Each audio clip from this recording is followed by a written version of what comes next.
Las 7:30 de la tarde, una hora menos en las Islas Canarias. Sean bienvenidos a la redacción abierta aquí en el Toro Televisión, donde ya estamos listos para abordar todo lo que es la actualidad del día de hoy, interpretársela, enmarcársela para que la puedan digerir con enorme facilidad y opinar sobre ella, que son más delicados.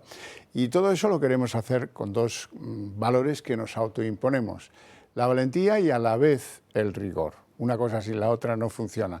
Y en un ambiente general de libertades en el que lo que nos interesa son las opiniones propias de los que aparecen aquí, no las que les mandan a decir los partidos cuando se atreven a hacerlo. Nosotros intentamos dejar eso fuera y ofrecerles opiniones que verdaderamente merezcan la pena. Ya sé que alguna de ellas no estará de acuerdo con lo que ustedes piensan. A mí también me pasa, pero eso es lo que tiene el ambiente de libertades, que hay que vivir dentro de ese esquema. Hoy empezamos hablando de salud. Ya me acompaña aquí don Adolfo Albistur. Muy buenas tardes. Muy buenas tardes, Javier. Que viene a hablarnos de problemas para resolver eso que es el dormir mal por la noche, que afecta a tantos millones de españoles. Y hoy ha venido, y es una suerte, acompañado de la doctora Olga García Gómez. Muy buenas tardes. Buenas Bienvenida. tardes. Y autora de este libro, Cuando tu cuerpo te habla. ¿Es eso tanto así, que el cuerpo te dice, oye, me estás maltratando? El cuerpo siempre nos lo dice, siempre nos manda señales, a veces no queremos escucharlas, no nos convienen, no nos viene bien en este momento, pero el cuerpo lanza esos síntomas que son alarmas, como un pilotito, como el coche, cuando nos está diciendo te estás quedando sin gasolina, te estás quedando sin gasolina, y el cuerpo también nos advierte de eso. Y en este libro hablo de cómo interpretar esos síntomas como aliados y cómo poder aliarnos con nuestro cuerpo. Todo depende del nervio vago, llamado así, no sé muy bien por qué, pero... Pues el nervio vago es un nervio importantísimo que se llama así porque viene del latín vagus. Es un nervio errante, va por todas las partes del cuerpo, nace de la parte de atrás del cuello, digamos del tronco encéfalo, y empieza a lanzar ramitas a la faringe, a los bronquios, al corazón, a los pulmones, al sistema digestivo, y recibe toda la información de cómo funcionan nuestros órganos y aporta esa información al cerebro. Y además forma parte de nuestro sistema nervioso parasimpático, el sistema de la calma, del relax, del descanso, el sistema de la digestión también. Y es un gran olvidado, muy poca gente lo conoce, así como a nivel coloquial, pero es importantísimo para nuestro cerebro y para nuestro cuerpo. De ahí que su estimulación pueda resolver problemas como el de la falta de sueño. Efectivamente, nosotros cuando uno tiene esta sensación, ¿no?, de que estamos empezando a dormir o, por ejemplo, después de comer, ¿no?, esa sensación agradable de ensoñamiento, de me estoy adormeciendo, es porque el nervio vago está empezando a funcionar. Y entonces, muchas veces, estimular este nervio vago puede generar estas sensaciones que inducen al sueño, que inducen a una mejoría de la digestión. Sin farmacopea. Claro, sin efectos secundarios, efectivamente. Los estimuladores del nervio vago lo que hacen es estimular, ¿no?, lanzar mediante impulsos eléctricos esas estimulaciones al nervio vago, pero claro, sin efectos secundarios que muchos fármacos, incluso suplementos, también tienen. Y muchos fármacos que lo que tienen es que dejan de funcionar, así que el cuerpo los conoce y empieza a pasar de ellos. Claro, tanto los fármacos como los suplementos también pasa eso, que el cuerpo se acostumbra. Entonces, lo que en un principio hizo bien, ¿no?, y funcionó, pues empieza a generar una cosa que llamamos en medicina tolerancia, ¿no? Y es que nos empezamos a acostumbrar a esa dosis y entonces vamos necesitando dosis mayores, ¿no?, cosa que con esto no sucede. ¿Cuánta gente hay, Adolfo, que sufre este problema tan serio de dormir mal? Pues fíjate, reconocidos son 10 millones, pero yo no sé si habrá más personas, porque una cosa es que digan, bueno, yo duermo más o menos bien, pero y otra cosa es dormir realmente bien y sobre todo tener un sueño reparador. Si tú al día siguiente te despiertas y dices estoy cansado, parece que no he dormido, aunque haya estado dormido, porque a lo mejor por cansancio caes, evidentemente no has tenido un sueño reparador, has estado en una circunstancia pues que no es la adecuada. Fíjate que hace uno de los espectadores precisamente, que tiene ya este aparatito, me decía, mira, yo tomaba mucha melatonina. Dice, pero es que unas pesadillas, Dice, soñaba con mi ex. Así que, y efectivamente, tú estás durmiendo porque al final consigues dormir, te caes de cansancio, ¿no? Pero una cosa es tener un sueño reparador, que realmente el cuerpo se haya equilibrado durante la noche y que nos levantemos diciendo, ya tengo de nuevo ganas de vivir, de pasear y que no vaya afectando a la salud, que también afecta. ¿Cómo funciona este aparatito? Pues fijaos qué sencillo. Esto... El Vago Relax. El Vago Relax. Es más pequeñito que un móvil, ¿eh? El funcionamiento no tiene nada que ver porque es sencillo. Son 2 botones, puedes regular un poco la intensidad, la frecuencia, pero realmente el funcionamiento es, porque como bien ha dicho la doctora, que agradezco muchísimo que haya venido, porque a mí siempre me gusta tener un médico que los dispositivos que yo tenga digan ellos, oye, pues es verdad, esto funciona de esta manera. Esto se coloca en los lóbulos de las 2 orejitas. ¿Por qué aquí? Porque una de las inervaciones del nervio vago llega aquí. Igual que va a muchos lugares, llega aquí. Entonces, tú en el momento que enciendes, le empiezas a dar esas frecuencias, esas intensidades, las capta el nervio vago. Entonces, lo estás estimulando para que de esa manera empiece a trabajar ese sistema parasimpático que ha explicado la doctora. Es decir, empecemos a segregar uno de los neurotransmisores, que es la acetilcolina, que sea a su vez melatonina, endorfina, o sea, todo lo bueno es lo que vamos a generar. Tan solo colocándolo, poniendo aquí, da un botoncito, recomendamos que sea a partir de las 6 de la tarde, que es cuando ya empieza el cuerpo a prepararse para el descanso, y son nada, 5, 10, 15 minutos, tú mismo te vas regulando, pero vas a conseguir que cuando llegue ese momento de dormir, ya verás qué diferencia. Y sin efectos. Y sin efectos secundarios, efectivamente, porque está estimulando una cosa que es completamente natural, que es autógena, que tenemos nosotros en nuestro interior, y que esto simplemente lo que hace es de recordatorio, ¿no? Es decir, porque en la sociedad en la que vivimos estamos muy en alarma y en alerta, y entonces eso hace necesariamente que este sistema nervioso parasimpático, el nervio vago, no esté trabajando. Y mediante el aparatito vamos haciendo neuronales, que me encanta contárselo así a mis pacientes. Al igual que uno fortalece otros músculos, este aparatito va ayudando a que se fortalezcan las neuronas para recuperar esa función natural del cuerpo. O sea que algunos pronto no tendrán ni que usarlo. Si se va recuperando la función del la nervio idea vago. sería que poco a poco, cada vez lo vayas necesitando menos, cada vez con menos tiempo vayas pudiendo inducir el sueño, y solamente en momentos de estrés o momentos puntuales a lo largo de todo el año, que todos tenemos momentos de alto estrés, pues lo necesites más. Bueno, como siempre decimos, soluciones para problemas que a muchos les quitan el sueño, y aquí nunca mejor dicho. Aquí nunca mejor dicho, es verdad, quitan el sueño. Ventajas para los espectadores, don Adolfo. Pues mira, estamos en una gran oferta de lanzamiento, de veras. Yo os invito a que llaméis ese teléfono 900-730-101, porque además vais a tener prioridad. Ahora mismo tenemos mucha petición, porque evidentemente, como hemos dicho, son 10 millones de personas que dicen, solamente esas dicen que duermen mal, pero hay bastantes más que duermen mal, ¿no? Entonces, a esa petición nosotros preferimos que seáis vosotros, los espectadores del Toro Televisión, de Redacción Abierta, que seáis prioritarios. Así que os invito a que llaméis ahora. Oferta de lanzamiento, y muy importante, este libro que ha enseñado Xavier Horcajo, Cuando tu cuerpo te hable, gratis, os lo mandamos con el dispositivo. Así Aquí está el que, libro. ya saben, llamen ahora. Pues muy agradecido por la visita, doctora Adolfo, muchísimas gracias. Tenemos que ir a temas menos placenteros, ¿eh? Bueno. Por ejemplo, lo están pasando mal en las Canarias por esta borrasca Terés que ha azotado muy fuerte allí, ¿eh? Muy fuerte en todos los términos, de temperatura, de nevadas y sobre todo de inundaciones. Inundaciones sobre todo allí preocupan en los barrancos. De hecho, el Cabildo de Gran Canaria ha invocado pues, la alarma para que la UME, la Unidad Militar de Emergencia, pues actúe en Canarias y ayude sobre todo a los vecinos que están en riesgo por eso que ven ahí, ¿eh? Cómo bajan las torrenteras y cómo bajan los barrancos, que bueno, pues es una barbaridad. Bueno, vamos a seguir viendo a ver si amaina. Parece que la borrasca sí está remitiendo ya, parece que se va a marchar del escenario de Canarias y parece que van a tener que, van a tener que arreglar un montón de cosas cuando pase la borrasca, y que esperemos que eso se consiga sin daños materiales, que es lo que nos importa. Nos vamos a un escenario siempre complejo, que es el de Cataluña, y nos vamos porque les quiero contar una aventura. La emprendida por algunos jóvenes hace ya mucho tiempo, que se dedican en su tiempo libre, por la noche, cuando pueden, a deshacer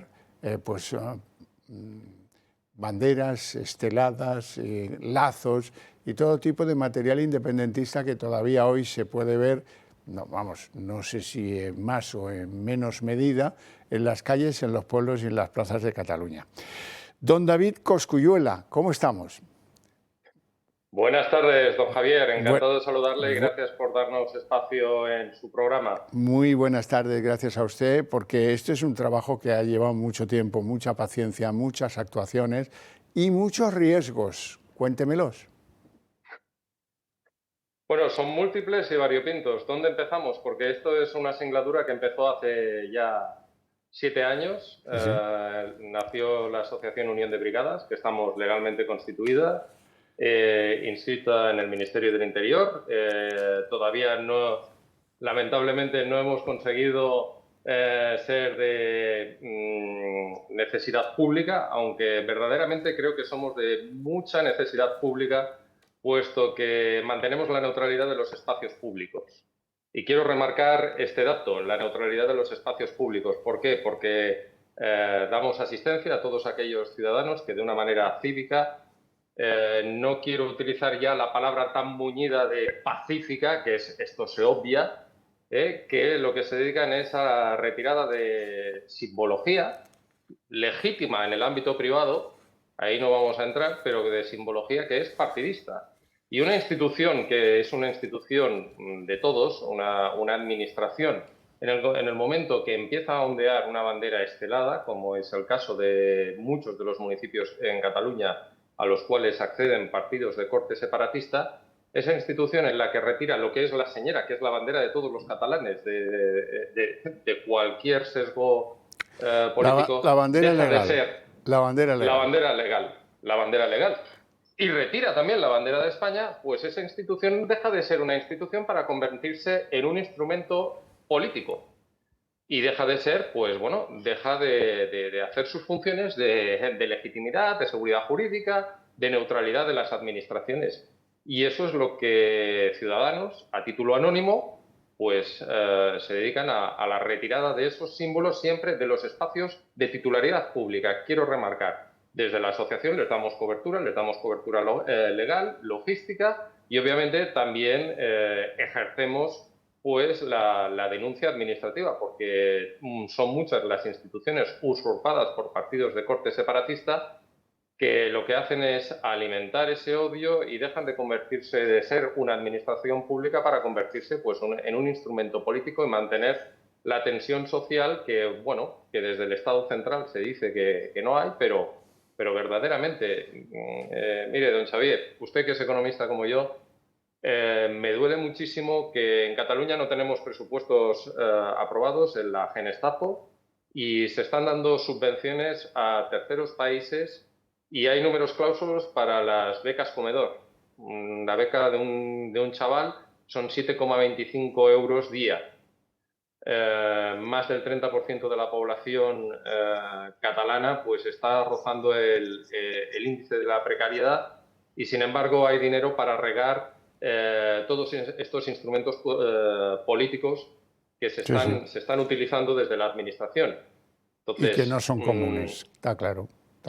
Que no son comunes y además son sesgados y bueno, pues nosotros lo que hacemos es delación y denuncia de esta prevaricación que se está haciendo desde la administración pública, partiendo desde la Generalidad de Cataluña, con el Partido Separatista Catalán al frente del gobierno y seguido de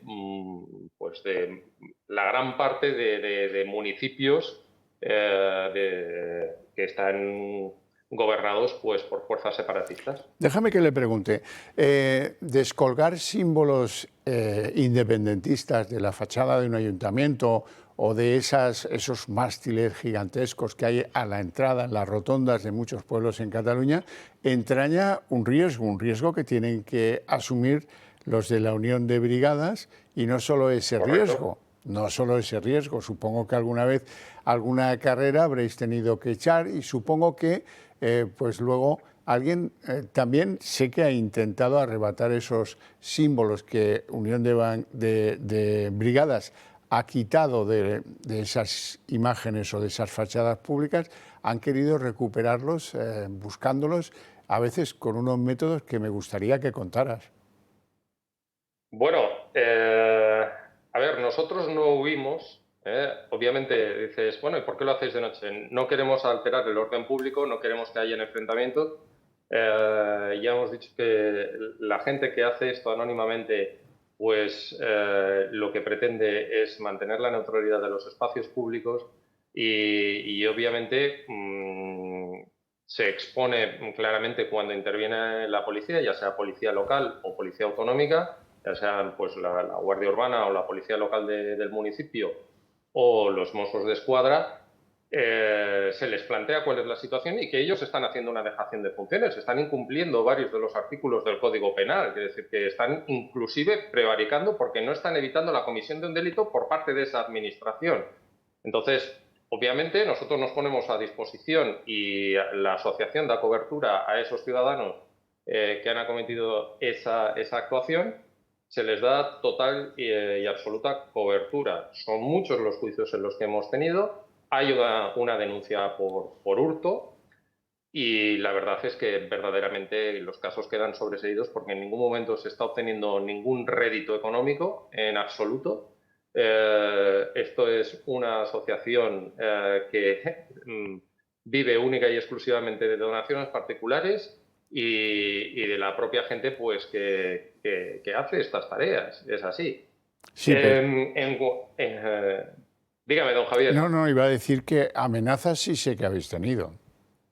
Bueno, por eso nació, quiero recordar, voy a omitir nombres porque es obvio, pero quiero recordar que el 25 de agosto de 2018 una mujer fue agredida en el Parque de la Ciudadela de Barcelona, un parque que usted conoce perfectamente, don Javier, a la luz del día precisamente porque era un espacio que estaba invadido de todo de simbología política y se le acercó un homínido descerebrado y le rompió la nariz al grito de lárgate de aquí, extranjera de mierda.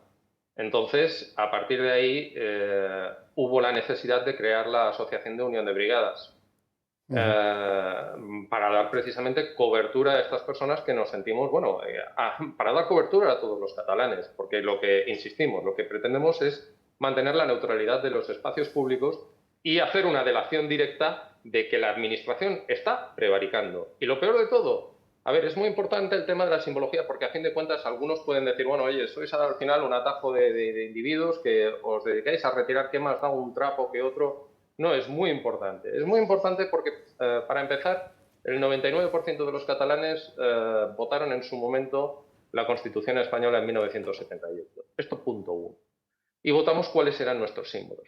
¿Y cuál era la bandera que nos representaba a todos? A los listos, a los pobres, a los ricos, a los más guapos, a los menos guapos, a los curvis, a los más delgados, a todos es la señera, desde el principio de los tiempos. Luego han surgido movimientos, ya digo que legítimos al título privado e individual, pero una institución no puede ondear una bandera estelada en detrimento de la señera y de la bandera de España.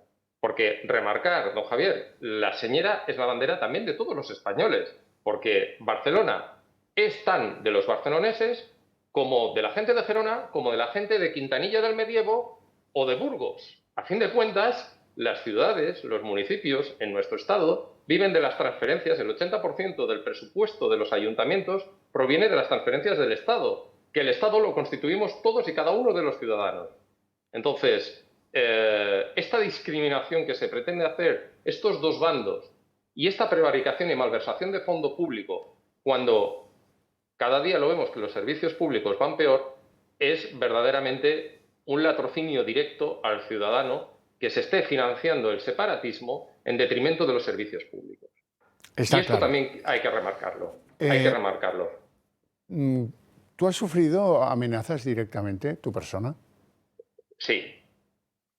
Sí, personalmente en casa llegué a recibir una misiva en la puerta de casa lo diré en castellano, estaba puesto en catalán, pero una misiva que ponía fascista de mierda, deja de crear odio, no quites más lazos amarillos de la calle, cuando esto sea la República Catalana vendremos a por ti. Firmado CDRs, Comités de Defensa de la República Catalana. Estos que apoyaba tanto un presidente que hubo en la Genestapo, un tal Quim Torra, pues ese, que decía apreteu, apreteu, pues esos vinieron y me dejaron no en el buzón de casa, en la puerta de casa, pegado con cinta de carrocero.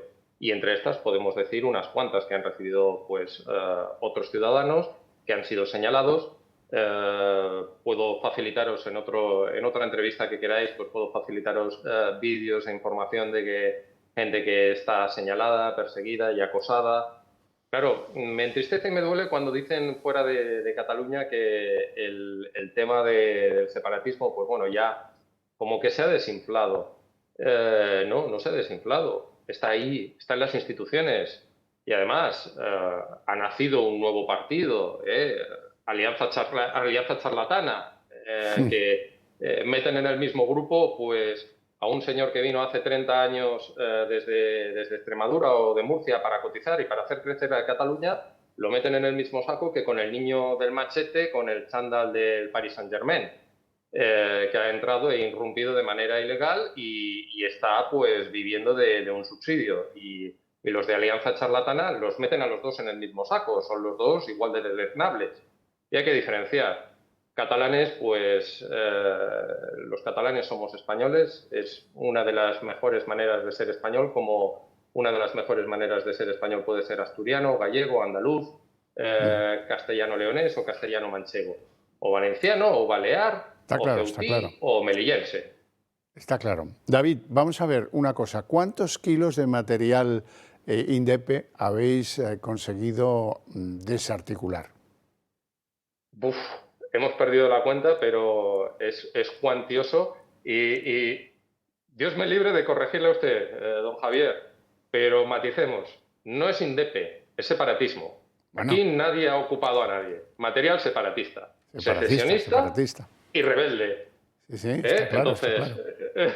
Llevando 7 años son muchos muchos kilos ingentes. Hubo una acción que se puso y además, precisamente incluso hicimos partícipe, ya que estamos en la época del mundo verde, ¿qué mundo no hay un planeta B? Cuando todas estas fuerzas separatistas se dedicaban a llenar pues todos los campos de plástico amarillo y llenar todas las calles de plástico amarillo, llegamos a intentar involucrar, y esto te demuestra lo falsas y fariseas que son muchas de las organizaciones ecologistas, por no llamarlas ecologetas, porque en su momento pues llamamos a la puerta de Greenpeace y decimos, oye, mirar las toneladas de plástico que hemos retirado de los espacios públicos. Ah, no, esto no va con nosotros, no va con qué miedo, nosotros. Uy, qué miedo. Qué miedo, ya. Qué miedo. Entonces, la hipocresía llega a límites insospechados. Es incuantificable la cantidad de material retirado. Incuantificable. Porque David, han sido muchas y siguen siendo muchas. David Cosculluela, muchísimas gracias por estas palabras, muchísimas gracias por estos minutos, portavoz de la Unión de Brigadas. Suerte y vista y al toro, como decían antiguamente en nuestro país. Yo quiero dar las gracias a toda la gente que nos apoya y a todos aquellos valientes que noche tras noche salen a limpiar, que no son pocos, somos muchos, más tranquilos y más resilientes. Muchas gracias. Un abrazo. Bueno, sepan, por asociación de temas, sepan que el Tribunal Superior de Justicia de la Unión Europea ha fallado en un sentido positivo a favor del Reino de España. Dice que España no vulneró los derechos ni de Junqueras, ni de Turull, ni de Jordi Sánchez y 8 o 9 más de los cuyos apellidos no hace falta que repita ahora mismo. Nos lo cuenta Mario Pérez. En efecto, hay novedades al respecto de algunos de los condenados del procés, concretamente de Junqueras, Turull y Sánchez. Y es que desde el Tribunal Europeo de Derechos Humanos se han ratificado las decisiones del Tribunal Supremo sobre las prisiones preventivas objeto del 1 de octubre. Pero ¿por qué ahora este aval a la justicia española en este caso en específico? Pues bien, todo nace de una demanda propuesta por estos políticos del proceso a finales del 2025, alegando que el Estado español vulneró sus derechos políticos y libertad de expresión al mantenerlos en prisión preventiva. Un hecho que les impidió, decían, participar en procesos políticos en Cataluña tras el referéndum independentista de ese año, pese a haber sido elegidos para cargos institucionales. Además, argumentaron que las acciones judiciales emprendidas contra ellos buscaban silenciar su alternativa política y así intimidarlos para que abandonaran la política. Ante esta alegación, el tribunal ha sido muy claro. Y es que concluye que en ningún momento se violó derecho alguno y que la medida de prisión provisional fue proporcional a los delitos cometidos. Además, añaden que los propios condenados o eran conscientes o al menos deberían de haberlo sido de que sus actos iban a tener una serie de consecuencias penales. Por ello, desde Estrasburgo se confirma que la solicitud de revisar la actuación de la justicia española en el marco del procés, en este caso, queda rechazada, confirmando así la correcta actuación judicial española. Bueno, pues cambiamos de asunto, nos vamos a los trenes. Hay muchas noticias que tienen que ver con Adif. En el día de hoy han localizado traviesas dañadas a tan solo 1 kilómetro de donde se produjo el accidente de Adamuz. Han localizado marcas de golpes y de trazos metálicos en material ferroviario a apenas 1 kilómetro de donde se produjo el accidente. Además, hay que contar también que hoy iba el presidente de Adif a la comisión de investigación de lo que pasó y no pasó allí. Y bueno, hay que escuchar atentamente sus explicaciones. En plena investigación del accidente de Adamuz, siguen saliendo a la luz posibles irregularidades como esta. Los investigadores del trágico siniestro descubrieron que las cajas negras de los 2 trenes se etiquetaron al revés. El número de registro del Albia era el de Lirio y viceversa. Este hecho podría ser clave en un posible proceso penal porque cualquier defensa podría cuestionar los datos extraídos como pruebas. Además, Adif ha localizado traviesas dañadas a 1 kilómetro del lugar del accidente. Presentan golpes y restos metálicos que podrían haberse producido por el roce de los trenes, quizá por un problema en la nivelación de la vía. Sin embargo, la empresa pública no explica cómo ni cuándo se produjeron estos daños, ni si se detectaron en inspecciones previas. Conviene recordar que Adif aporta ahora estas pruebas que pueden ser clave para aclarar responsabilidades, al mismo tiempo que se llevó 42 metros de la vía sin autorización judicial. Su presidente ha negado en su comparecencia en el Congreso que hayan modificado informes ni ocultado pruebas y dice que es una infamia afirmarlo. Todo el que diga a partir esto que es una prueba y que Adif no solo ha recogido pruebas sino que las ha ocultado es una infamia. Ocultar pruebas es un delito, sí señor Palencia, es un delito. Y yo no he visto ningún papel que hayamos tenido ninguna instrucción de un delito. Fíjese, el único papel pone posible irregularidad. Mientras no se determinan las responsabilidades en Adamuz, el caos y las incidencias en la red ferroviaria continúan. El caos y las incidencias en la red ferroviaria española continúan. Adif ha detectado una fisura grave en la línea de Valencia, obligando a los trenes a circular a un máximo de 30 km por hora en el tramo afectado. Además, en la línea entre Córdoba y Sevilla, un AVE se ha quedado parado a la altura del Hora del Río, a oscuras, sin aire acondicionado y con las puertas cerradas debido a una avería eléctrica. Bueno, ya se lo hemos contado, pero ya está en régimen de semilibertad. Les hablo de la conocida etarra Amboto, Soledad Iparaguirre. Estaba en la cárcel, sigue durmiendo allí, de Martutene, en Guipúzcoa. Pero ya el gobierno vasco, que tiene las funciones de, en fin, los presos allí en exclusiva, ya ha conseguido que salga a la calle. Bueno, como dicen, como medida para que esta mujer pues empiece a socializar y a vivir una situación intermedia hasta que le den salida definitiva en la sociedad vasca, que está bastante alterada, como me parece a mí, por lo menos. Así que esta señora ya no tiene que volver durante el día a la cárcel, ya está seguro que le han buscado algún trabajo para justificar la medida, etcétera, y solo le queda pendiente pasar por la Audiencia Nacional, donde el magistrado Antonio Piña quiere tomarle declaración a propósito del atentado contra la casa cuartel de la Guardia Civil, naturalmente de Santa Pola, en Alicante. Eso fue en 2002. Y esa acción criminal cegó la vida de Cecilio Gallego y de la niña Silvia Martínez, que tenía 6 años, cuando un coche bomba puesto por la ETA voló el acuartelamiento de Santa Pola. Bueno, pues esto no tiene arreglo, a alguien debería esto remorderle la conciencia, pero ¿qué quieren que les diga? La vida es así y en este país más porque hay quien lo hace interesadamente. Y alguien se preguntará, ¿y no hay asuntos relativos a la droga hoy? Por supuesto, claro que sí. Hoy han levantado en Badajoz, en una localidad que se llama San Vicente de Alcántara, un punto de venta de drogas que ahora van a ver, donde, por cierto, como singularidad, porque todos son parecidos, en este caso como singularidad, ahora lo van a ver, la Guardia Civil ha encontrado que escondían armas dentro de inocentes peluches infantiles. Sí, sí. Bueno, por lo demás, pues varias sustancias ilegales, dinero en efectivo. Bueno, pues ya saben, lo típico en estos casos, drogas en abundancia, lo normal, y las armas para defenderlas.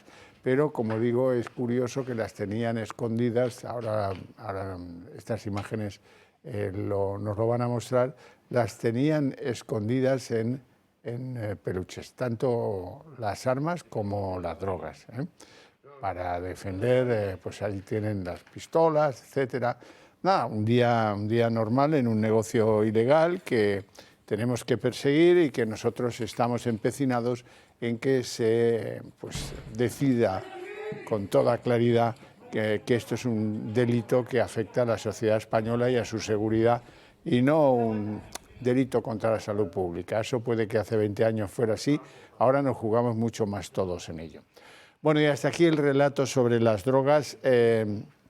Quiero hacerles un recuerdo de una idea que me parece que es muy sencilla. Si han llegado a la conclusión de que compartimos ideas, ustedes y nosotros, probablemente lleguen a la conclusión de que hay que apoyarnos para que esas ideas vayan más deprisa al conjunto de la sociedad española. Hay varias maneras de hacerlo. La primera es dándose de alta en el Club de Amigos del Toro Televisión.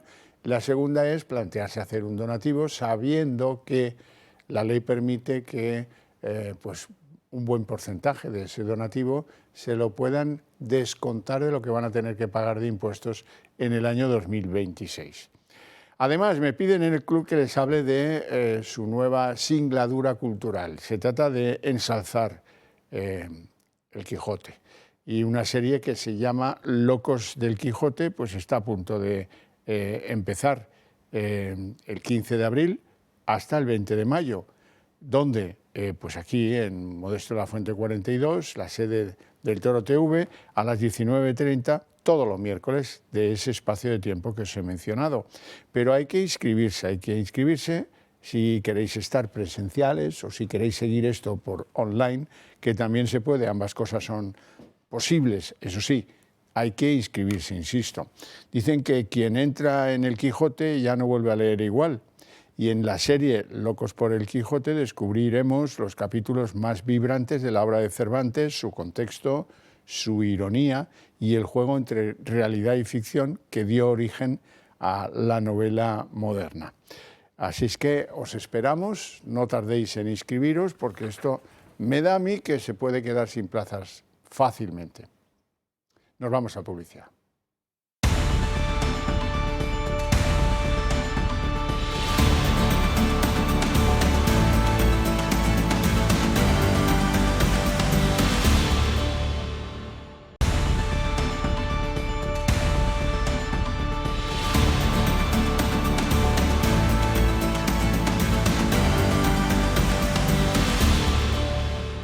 Pues son las 8 y 7 jóvenes minutos, momento en el que abrimos nuestra mesa de análisis político y yo les tengo que presentar a nuestros invitados hoy. Don Luis Suñer, muy buenas. Muy buenas tardes. Economista y miembro de Acción Liberal. ¿Todo bien? Todo bien, muchas Me alegra gracias. muchísimo. Don Juan Peña, muy buenas tardes. ¿Qué tal? Muy buenas tardes. Un placer Claro de estar. ver, que hace mucho tiempo que no le veía por aquí. Sí. Concejal del Partido Popular en el Ayuntamiento de Madrid. Y don Roberto Granda, muy buenas tardes. Grande no soy, grande creo. también, grande también. En lo Granda, teórico. Bien, bien. Periodista, todo bien. analista político, ¿todo bien? Mejor que el Oviedo, sí, sí. Venga, mejor que el Oviedo, eso no es difícil, ¿eh? Bueno, tenemos una votación interesante el próximo viernes, el primer decreto de las ayudas por los asuntos energéticos del gobierno Sánchez, y hoy Míriam Nogueras de Junts despejaba, le daba un alivio al gobierno de Pedro Sánchez porque dice que esta vez sí, que son sensibles a los argumentos y que van a activar pues el voto positivo al gobierno, que hacía tiempo que no le votaban positivamente nada. Esto significa que la importancia del voto que pueda llevar a cabo el Partido Popular es menor, es mucho menor, porque ya con Junts garantizan pues que esto vaya a salir. Escuchamos a Míriam Nogueras. Efectivamente, se vota el Real Decreto de Medidas Anticrisis, que incluye buena parte de las medidas de rebajas de impuestos que nosotros registramos el 6 de marzo. Como siempre, vamos un poco tarde, pero es importante que se sepa que se vota una medida de Junts, que es el punto número 6, que es que los autónomos que facturen menos de 85.000 euros puedan tener IVA cero. Es una directiva europea y España es el único país de la Unión Europea que no está aplicando esta directiva. Han oído bien. No sé si habrá que agradecérselo a Junts o no, pero es evidente que el gobierno sabe que esto lo tenía que modificar, que le han dicho en Europa que esto no, y bueno, pues ahora le hacen la gracia a Junts y ojalá esto sirva para que de verdad los autónomos en este país no sean tan perseguidos fiscalmente y puedan sobrevivir en un momento de dificultad extraordinario. Alberto Núñez Feijóo, pues decía hoy en una entrevista que a él no le gusta votar el decreto energético el jueves y que busca más tiempo y le pide al Gobierno que se repiense llevarlo el jueves a convalidar al Congreso de los Diputados. El Gobierno no tiene por qué llevar esto a convalidar el próximo jueves. El Real Decreto está en vigor. Hay un mes para convalidarlo. Hasta el 20 de abril lo puede convalidar. Por tanto, no necesitamos que el jueves se vote. Eso será una decisión del Gobierno. Segundo, nuestras propuestas no están improvisadas. Las presentamos el 9 de marzo. 9 de marzo. Las aprobamos en el Senado. El Gobierno las aprueba el 21 de marzo, 12 días después. Por tanto, la rebaja del IRPF es una propuesta conocida por el Gobierno 12 días antes de que aprobasen las suyas. Entonces me quedo con que si no hay deflactación, ustedes no van a dar por bueno el decreto. Lo que planteo es que el Gobierno recapacite. Luis Suñer. Bueno, rebajar el IVA del 21 al 10 siempre es bueno y además debería ser una rebaja permanente. Es decir, nos está enseñando que nos cobran el 21% de impuestos en la luz o en la factura de luz, fundamentalmente, y que pueden bajarlo a un 10. ¿Y en la gasolina? ¿No? Sí, bueno, en la gasolina además casi la mitad son impuestos, bueno, en la electricidad también. Pero bueno, efectivamente, el IVA, el que demuestre es que por dos veces lo puedes bajar de 21 a 10, significa que lo puedes dejar en 10. Eso es además de un alivio ahora, es un alivio en cualquier momento, ¿no? Porque son servicios básicos que utilizas o productos básicos que no tienen sustitutos. Entonces, por ese lado. Y por el otro está la propuesta de Junts que yo la suscribo también. Es decir, aunque sea Junts... Con independencia de quién la haga, ¿no? Exactamente. ¿Por qué? Pues porque esto es algo que en el resto de países europeos se lleva haciendo desde hace mucho tiempo, que es el dejar que los autónomos que facturan menos de 85.000, en este caso euros, no tengan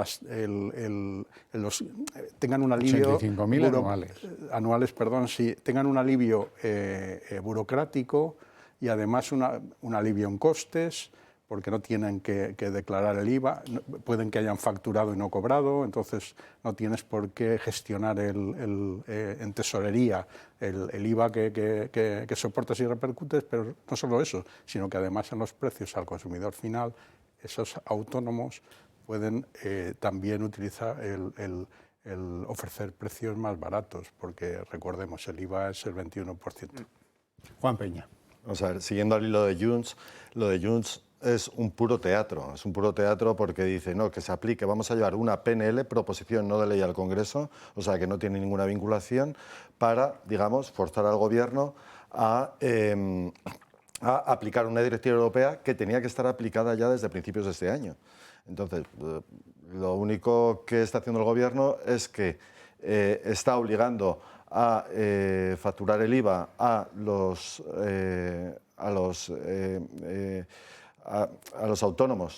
autónomos, que ya desde el mes de enero no deberían de estar computándolo en sus ingresos, ¿no? De hecho, hay, por el incumplimiento que ha hecho el Gobierno al no aplicar esta directiva, y no solo aplicarla, sino transponerla, porque tiene que pasar por el Congreso y transponerla, que lleva un trámite, lo único que ha hecho el Gobierno es incumplir hasta tal punto que la Comisión Europea ya la lleva al Tribunal de Justicia Europeo, ¿no? Entonces, pues bueno, me parece una patraña, y lo de Junts es un puro postureo y un teatro.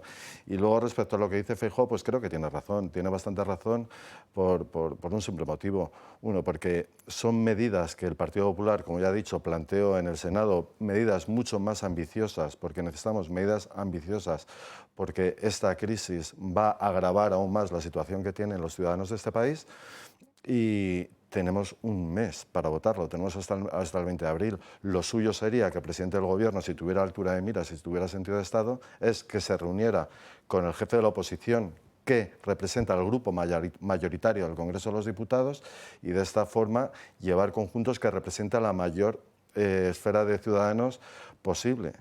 Y sobre todo cuando digo, insisto, en que es el mayor grupo, ¿no?, representado en el Congreso de los Diputados. Roberto. Yo creo que la presión fiscal sobre el ciudadano en este país es enorme, más allá de que entremos en debates muchas veces estériles y demagógicos de que los youtubers que se van a Andorra o quien tiene un domicilio fiscal fuera de España. Es asfixiante, sobre todo para los autónomos, que es una verdadera cruz ser autónomo en España. Es realmente un expolio de un ministerio que además humilla al ciudadano obligándole a hacer una declaración de Hacienda, donde realmente ellos ya saben lo que has cobrado y lo que no, porque si la haces mal, precisamente por eso te llaman la atención. Luego, Junts tiene al Gobierno cogido por sus partes, y uno lo sabe, y el Gobierno va a hacer lo que diga Junts, porque en España no manda realmente Pedro Sánchez, tiene una minoría así, igual, ni siquiera puede sacar adelante los presupuestos. ¿Quién manda en España? Manda Miriam Nogueras / Puigdemont, por eso van a rendirle pleitesía ahí a Waterloo, manda a sus representantes, el Gobierno y demás. Manda Zapatero, que es el que controla todos los tejemanejes de Pedro Sánchez y lo que ha cobrado, manda Zapatero en España, por encima del que está ahora mismo en el PSOE, y manda Arnaldo Otegi, por persona interpuesta, Merchez Purúa, Óscar Matute, que están en Bildu, que son los que controlan y los que mantienen al Gobierno. Esos son los que mandan. Entonces, son los que van a decidir siempre lo que se vota, cuándo se vota, qué se va a aprobar, qué prebendas van a aprobar para País Vasco, para Cataluña. Lo que hace Sánchez es una especie de paripé. Bueno, al Gobierno parece que se le han adelantado los planes, y la convocatoria electoral que ayer hizo Juanma Moreno Bonilla en Andalucía le pilla unas semanas adelantada. Por lo visto querían tener resueltos los 2 decretos, y entonces ya sí, que es cuando vence el plazo para las elecciones, y este pequeño adelanto de unas semanas, muy breve, pues les viene mal. De ahí que hoy se haya despedido Marisú Montero de sus compañeros de Gobierno, y el relevo parece que se va a producir el viernes, así que pase por el Congreso el primero de los decretos de ayudas energéticas. Mientras tanto, pues Bonilla ha empezado ya a explicar pues lo improbable del auge de los sanchistas en Andalucía. Dice, y con razón, que esta señora ha sido la mano derecha de Pedro Sánchez durante 8 años, y los andaluces la conocen perfectamente, saben lo que hizo en Sanidad, saben lo que hizo en Hacienda, saben lo que pasaba con sus conmilitones en los ERES y en tantas las cosas. Pero bueno, la verdad es que esto le ha dado un meneo a la vida política. El adelanto electoral en Andalucía ha afectado de lleno al gobierno. Sánchez se queda sin uno de sus pesos pesados. La vicepresidenta primera y ministra de Hacienda se ha despedido emocionada de su último Consejo de Ministros. La candidata del PSOE a liderar la Junta abandonará el Ejecutivo en los próximos días. Algunas voces aseguran que su dimisión se producirá el próximo viernes. Ha sido una sorpresa para el Gobierno este adelanto electoral, ya que los comicios se esperaban para el mes de junio. La salida de Montero supone cambios en el Ejecutivo, pero de momento es un misterio quién sustituirá uno de los pesos pesados del Gobierno y mano derecha de Pedro Sánchez. Tras conocer el adelanto, Montero ha llamado a la movilización para que la gente salga a votar el próximo 17 de mayo.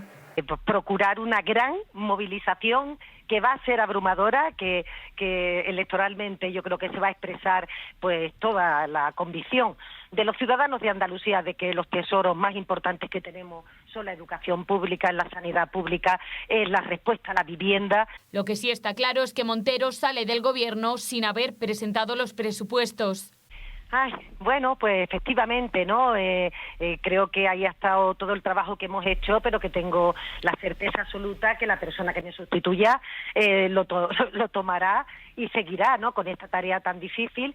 En cualquier caso, el PSOE volverá a medir sus fuerzas con el PP después de 3 elecciones autonómicas en los que los populares han salido reforzados. Preguntado Juanma Moreno sobre si pactaría con el PSOE, el presidente andaluz no ha dado un no rotundo. Cree poco probable que Montero le haga una propuesta y confía en poder reeditar su mayoría para no tener que depender de Vox. Yo he pactado cosas con el Partido Socialista en el pasado, bueno, en el Partido Socialista de Juan Espada. Depende de la persona, ¿no? Creo muy poco probable que la mano derecha del señor Sánchez, la sanchista más férrea que tenemos ahora mismo en el país, que es la señora Montero, dudo que me haga propuestas de esa índole. Se tiene que hablar cuando hay que hablar y por tanto no me voy a negar. Lo que no digo es que nosotros tengamos que estar obsesionados con Vox. Vox es una fuerza política distinta al PP. Más recalcitrante, sí, en eso irá la campaña electoral, me imagino yo, en eso, en el accidente de trenes de Adamuz, en las responsabilidades de Adif y del Ministerio de Ábalos y luego Óscar Puente, en los pocos trabajos serios de mantenimiento de las vías y de las instalaciones, de los 46 muertos. Espero que se hable mucho de todo eso. Don Luis. Bueno, yo me acuerdo en este caso me acuerdo de Hannah, bueno, la filósofa alemana Hannah Arendt, que decía que el líder, cuando se equivoca, lo que suele hacer es liquidar a aquellos que ejecutaron esa equivocación. Es decir, lo hizo con Pilar Alegría, liquidaron en este caso, aunque sea Sánchez sea un personaje al que le gustan especialmente las dictaduras, lo digo entre comillas. Pero empezó con Pilar Alegría, empezó con el célebre candidato extremeño, que le dio el puestecito al hermano, siguió con Pilar Alegría y ahora viene la señora Montero. Y además, o sea, yo creo que su futuro en estas elecciones es bastante malo, ¿no? Es decir, donde tiene que enfrentarse a una situación donde ha sido durante 8 años el principal apoyo de Pedro Sánchez y luego tiene que demostrar por qué no hicieron, por qué se produjo Adamuz, por qué se produjo el apagón, por qué se produjo una serie de cuestiones donde ellos pues, han escondido la autoría y las razones por las que han existido. Mientras ella aplaudía en el escaño como si fuera una foca las ocurrencias de su jefe. Juan. Vamos a ver, María Jesús Montero es la vicerresponsable de todo lo que sucede en España, claro. Y en los últimos años me da que de nada bueno, sino de todo malo. Por el contrario, Andalucía, de la mano de Juanma Moreno, sigue liderando con Madrid la inversión extranjera, la reducción del desempleo, inversiones inéditas antes habidas en Andalucía. En definitiva, Juanma Moreno ha sacado a Andalucía del bloqueo y de la ruina en la que estaba antes de llegar, y yo creo que los ciudadanos lo van a reconocer. Y respecto a los pactos, Yo estoy convencido de que Andalucía seguirá dando una mayoría absoluta a Juanma Moreno. ¿Por qué? Porque es el único partido, el Partido Popular, el que piensa en los andaluces y en el conjunto de los españoles. El resto de los partidos, si os dais cuenta, pues como decía María Jesús Montero, pues bueno, le dan salida, ¿no?, del Gobierno de España para irse a Andalucía. Es un movimiento estratégico a nivel del partido para que el partido no termine de morir. Vox ya vemos cómo está, ¿no?, sin candidato y bueno, pues a revueltas dentro de su partido, donde parece que les está importando más quién es el líder del partido y quién manda por el artículo 18 bis, o sea, por imposición en su partido, y el Partido Popular es el único que está defendiendo y trabajando por los intereses de los andaluces. Designado no significa nada. Bueno, sabíamos que como tarde en junio tenía que haber había unas elecciones en Andalucía, ¿no?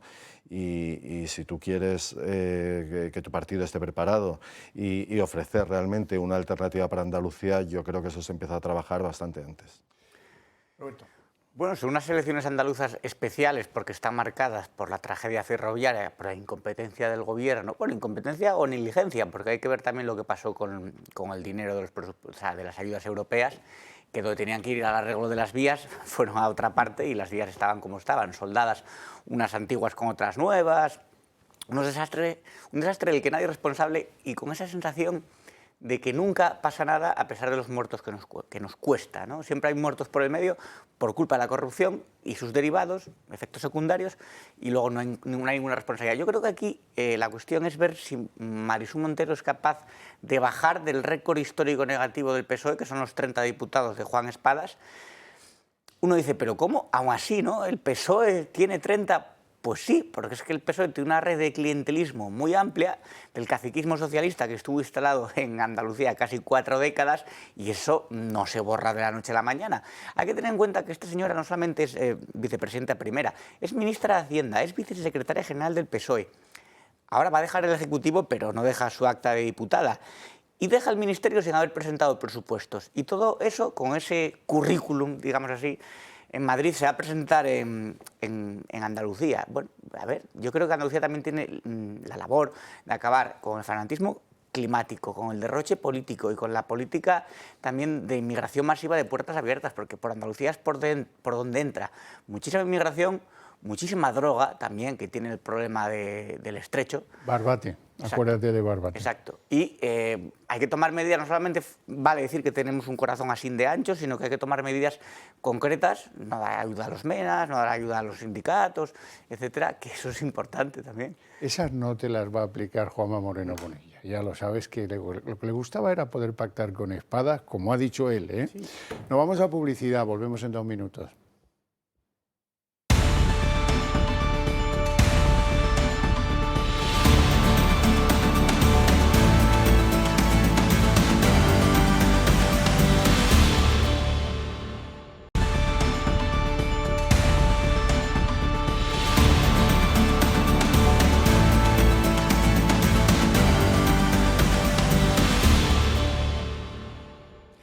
¿Cómo será recordada María Jesús Montero? Pues tal vez porque era la señora de las Juanolas, tal vez por los gestos esos que hace cuando está sentada en su poltrona de ministra en el hemiciclo, o tal vez porque tiene un elevadísimo concepto de sí misma. Hoy ha hecho gala de eso. Probablemente ha sido la persona o la mujer, sin duda, con más poder del conjunto de la democracia, que ha tenido responsabilidades que, en definitiva, han supuesto más poder del conjunto de la democracia, decida presentarse a unas elecciones autonómicas, dejando sus cargos institucionales y apostando por Andalucía. Yo misma, en primera persona, de lo que estoy encantada, y el presidente del Gobierno prescindiendo de alguien de su equipo que desarrolla un trabajo importante para el devenir de la legislatura de Pedro Sánchez. Así que me permiten que yo ponga en valor lo que me parece que tiene más valor, que eso no se ve habitualmente, que una persona con ese recorrido, con ese número de funciones que tiene asignadas, decida venir a Andalucía a disputar unas elecciones autonómicas para rescatar a los ciudadanos andaluces del desgaste, del deterioro de los servicios públicos. A ver, Roberto, tienes una Juanola para mí porque esto era insoportable. Hombre, que diga que es la mujer que más poder ha tenido en la democracia, no creo que deje en buen lugar ni a la democracia ni a las mujeres, pero bueno, también hemos tenido otros ejemplos bastante esperpénticos de mujeres con poder, como Yolanda Díaz últimamente, o han sido ministras Irene Montero e Ione Belarra. Entonces, bueno, Nadia Calviño. Sí, sí. El problema de María Jesús Montero es que cuando habla despierta esa sensación tan desagradable de la vergüenza ajena muchas veces. Yo creo que será recordada sobre todo por ser la palmera de cada ocurrencia que decía Sánchez, aunque fuera una memeza absoluta, ella aplaudía de forma exageradamente efusiva, que es lo que hacen siempre los aduladores, los palmeros, que es tratar de quedar bien ante el jefe a base de aplaudir más fuerte. Esa es Irene Montero. Hombre, que diga que tiene que ir a rescatar a los andaluces, la rescatadora, era lo que le faltaba a Andalucía. Ya lo vimos en el funeral de las víctimas de Sí, Adamuz. riéndose. Juan. Decía un escritor francés que hay que dejar la vanidad a los que no tienen otra cosa que ofrecer, ¿no? Y vamos, y va totalmente con esta señora. Yo no he oído jamás a nadie hablando en tercera persona de sí mismo. O sea, es algo totalmente alucinante. Y no sé, a lo mejor lo que quiere María Jesús Montero es que le hagan reverencia a los andaluces cuando llegue, ¿no? Que la reciban con flores como los emperadores romanos en su día. Pero bueno, no hay nadie en este país que haya actuado tan en contra de los intereses de los andaluces como María Jesús Montero, como ministra de Hacienda. Porque nadie ha robado, y hay que decirlo, ha robado tanto a los andaluces para dárselo a otras comunidades autónomas, como Cataluña o País Vasco, que les convenía por conseguir un puño de votos y seguir vivos en el Estado de la Nación. Los andaluces lo saben y ella lo va a pagar en las urnas. Y lo saben y lo pagará. Luis. Sí, bueno, su futuro, ya digo, es negro. O sea, que no por mucho que intente darse autobombo, darse importancia, no lo va a conseguir porque eso, como bien decía Juan, el votante no es tonto. Y entonces el votante no es tonto y es la persona que se ha dedicado a extraer vía impuestos a todos nosotros, incluidos los andaluces, el máximo posible para poder luego comprar votos en Cataluña o en cualquier otro sitio. Entonces, alguien que funciona de esa manera, pues no va a ofrecer nada, o sea, no va a ofrecer un futuro, digamos, esperanzador para el andaluz. Con lo cual, yo, vamos, en particular, creo que su futuro es negro. Sobre todo porque se le van a abrir nuevas vías. De momento, hoy se ha producido el registro de la casa del número 3 de su ministerio, del de Hacienda, cosa que no había pasado nunca en la historia del Ministerio de Hacienda. Está acusado de cohecho por la Fiscalía Anticorrupción. ¿Y por qué? Pues porque por dinero aliviaba la situación de la investigación fiscal de algunos clientes que acudían a él. Oye, tengo una inspección, oye, sálvame de esta multa. Le pagaban una pasta y él pues hacía que el expediente fuera al cajón en el que nunca se abre. Bueno, y es que además Montero puso la mano al fuego por este hombre. Ah, bueno, sí. La UDEF ha registrado la vivienda del que fuera número 3 de María Jesús Montero, José Antonio Marcos San Juan. Sobre él pesa una querella de anticorrupción por un delito de cohecho. Según las pesquisas, San Juan cobró supuestamente comisiones ilegales de empresarios a cambio de archivar pleitos fiscales. El registro se produjo el pasado 11 de febrero en su vivienda de Valladolid, ubicada, por cierto, en una de las zonas residenciales de mayor poder adquisitivo de la ciudad. Los agentes incautaron dispositivos electrónicos, soportes de almacenamiento y documentos en papel. Ahora se centran en reconstruir el flujo del dinero que supuestamente se pagó de forma irregular, es decir, de dónde salió, por dónde pasó y a quién acabó llegando. Buscan también pruebas que demuestren si realmente se cobraron estas comisiones ilegales y si ese dinero se repartió entre varias personas, por lo que también tratan de descubrir si hay más implicados en estas operaciones. Hace unos meses, un empresario alzó la voz y acusó a Marcos San Juan de haber cobrado más de 100.000 euros en sobres a cambio de anular multas de Hacienda. Unas entregas de dinero que se habrían producido supuestamente en la cafetería de un hotel muy próximo al despacho de San Juan. Sin embargo, a pesar de los indicios y de la investigación que los agentes llevan sobre él, Montero no dudó ni un segundo en poner la mano en el fuego por San Juan. No es el número 3 del Ministerio de Hacienda, es un funcionario de carrera que lleva más de 30 años trabajando en el Ministerio, que ha sido inspector de Hacienda y que ha sido cargo público con el Partido Popular. Es mentira que haya tenido ningún tipo de comisión. Una férrea defensa que podría quedar en papel mojado con los registros en casa de San Juan. El delito por el que se le acusa está penado con hasta 6 años de cárcel. Sí, señor. Sí, bueno, no es nuevo esto en el Partido Socialista, el que inspectores de Hacienda o personal de Hacienda se dediquen a extraer de empresas dinero para poderles quitar las actas de inspección. Los amigos de Borrell en Barcelona, eso, por ejemplo. Entonces, nos acordamos de Borrell, los amigos de Borrell hacían lo mismo. Entonces, ¿qué ocurre? Que una vez que llegan ellos al poder, pues se sienten impunes. También hay una cierta, esto es un cohecho, es donde yo me quedo con dinero a cambio de hacerte un favor y quitarte el acta de inspección, pero bueno, en Hacienda esto nos ha ocurrido a muchos, que te llega un acta de inspección cuando faltan 4 años y tienes que decidir si negocias o si te vas a juicio. Si te vas a juicio o si te defiendes. Exactamente. Y si te vas a juicio, tienes que asumir los costes de un largo proceso judicial. Y entonces, ¿qué decides? Negociar. ¿Qué negocias? Una cantidad a la baja. Obviamente, luego el cohecho puede ser legal o puede ser ilegal. Eso tendría que estar prohibido. Tenía que estar prohibido.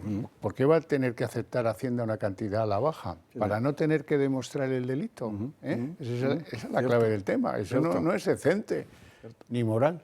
Juan.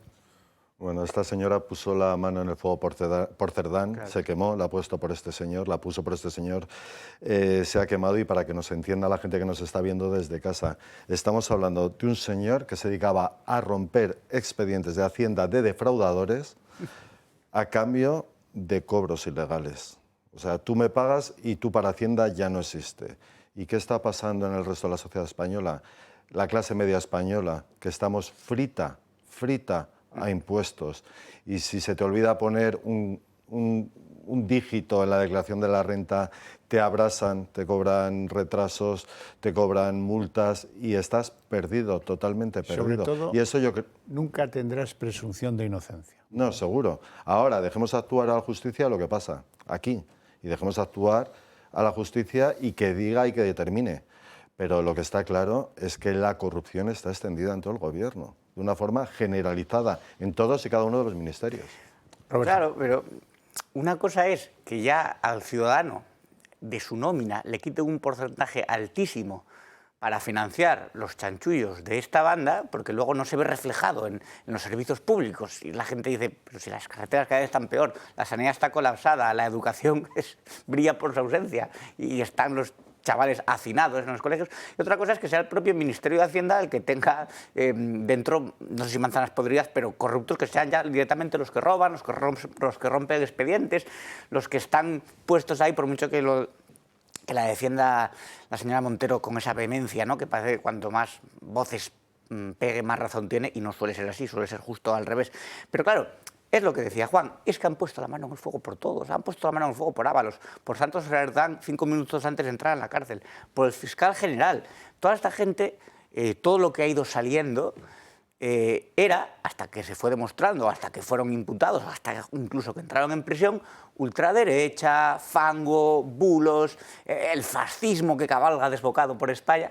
Pero claro, cuando ya te da la razón, ¿quién le pide perdón a esos periodistas y a esa gente que ha estado trabajando para demostrar todas estas corruptelas? Fíjate hasta qué punto la traiciona al subconsciente, que para defender a este número 3 de su ministerio dice que es que trabajó para el PP.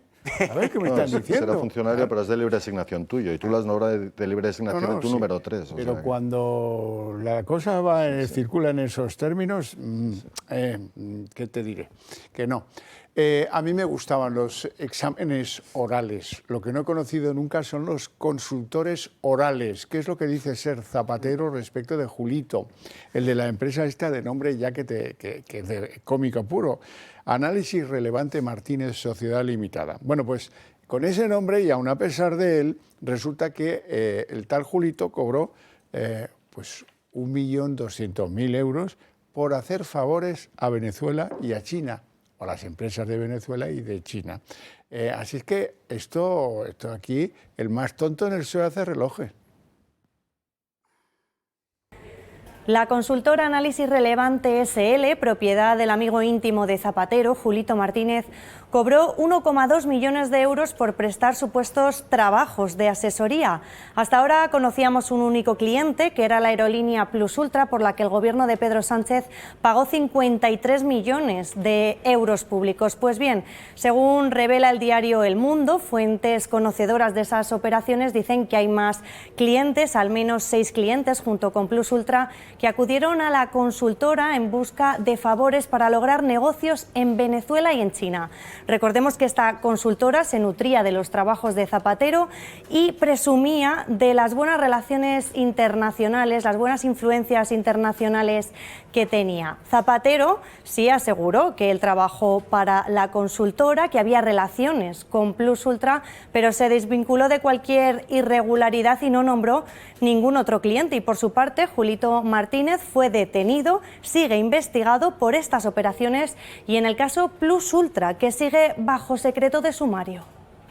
Muchas gracias, Marina Neila. Ahora, eso sí, el otro día a Zapatero se le pasó un lapsus, tuvo un lapsus, porque dijo que él pagaba IRPF por el tope de la tabla. Y si así fuera, no lo sé, él lo dice, no tengo por qué no creerle, si así fuera tendría ingresos superiores o iguales a 300.000 euros, que es lo que dice la tabla. Lo que declara aquí pues no alcanza ni de lejos, más lo que le queda de miembro, de expresidente del gobierno, sumándolo todo, pues se queda a la mitad de camino. Así es que hay tela que no quiere desvelar don José Luis ZP. Bueno. Vamos a ver, Zapatero ha sido el gran cáncer de este país y seguimos padeciéndolo. Zapatero no solo dividió a España y a los españoles cuando fue presidente del gobierno, sino que ahora se aprovecha de un papel de lobista para seguir expoliando a los españoles sin dar explicaciones claras de cuál es su cometido en esas empresas, qué trabajos de consultoría ha hecho. Lo que sí sabemos es que él y su familia, sus hijas, han ganado muchísimo dinero que cualquier español de pie no hubiera ganado. La verdad que es una vergüenza y espero que esto se investigue, que se llegue a fondo y que este hombre pague por todo lo que ha hecho. Roberto. Siempre teníamos la duda de si Zapatero era medio bobo o medio malo, y resulta que era malo entero. O sea, y de tonto no tenía un pelo, sobre todo sabiendo que... Uno malo que se hacía pasar por bobo. Sí, que se ha enriquecido después de salir del gobierno. Bueno, eso también lo hizo Felipe González, ¿no? Pero aquí, haciendo de asesor, de consultor, bueno, lo que hace es blanquear, blanqueo de capitales para el cártel de los soles, para el régimen de Venezuela y cobrando de lobista de China. Y fíjate si cae en sus propias contradicciones, que él dice que él ayudó a sacar a presos políticos de Venezuela, que es mentira, lo que ayudó es a meterlos, pero bueno, o a que se mantuvieran ahí. Y luego dice, defiende Venezuela como una democracia. ¿Qué democracia tiene presos políticos? Vamos a ver, una democracia de las que él defiende, igual que China, que lleva 75 años, el Partido Comunista Chino, claro, no tienen esa cosa tan desagradable de tener que votar. Bueno, realmente a Sánchez aquí si le dejas, yo creo que también estaría 75 años tiranizando España. Pero hay media decena de empresas que tienen intereses realmente con el chavismo y en China. Entre él y sus hijas han embolsado 660.000 euros por algo que no concreta el rescate de... Consultoría oral. Consultoría, los intereses con PDVSA. La cuestión es que él se lleva muy bien con los Rodríguez, con Delcy y con su hermano. Y son los que están ahora mismo mandando en Venezuela. Creíamos que el chavismo iba a caer en 2 días y no es así. Por lo tanto, mientras sigan ellos mandando en Venezuela, creo que Zapatero tiene las espaldas cubiertas. Otra cosa es que realmente haya un cambio en el país caribeño, pero eso es más complicado. El peor reproche que se le puede hacer es que vio un día la democracia avanzar en Venezuela con un señor que se llamaba Edmundo González Urrutia, que ganó 70% de los votos y votaron masivamente los venezolanos, y no movió ni el dedo meñique para hacer algo por ese señor, nada. Nada, él con los otros, con los malos, siempre. Luis. Claro, es que lo que ahora mismo se está demostrando es su querencia a las dictaduras comunistas, es decir, está Venezuela, está China, en Cuba pues no le habrán dejado, no conocerá, no tendrá suficientes relaciones, y en Corea del Norte pues ahí no es capaz. Entonces, ¿qué le queda? Pues China y Venezuela, y él está aprovechando para hacer dinero, ¿no?, a costa del sufrimiento de los que viven en esa dictadura. Y es simplemente eso, o sea, que no es ningún... Es decir, pensamos que era bobo, pero no, o sea, realmente es su querencia y su trabajo, ¿no? Sí, es un conseguidor.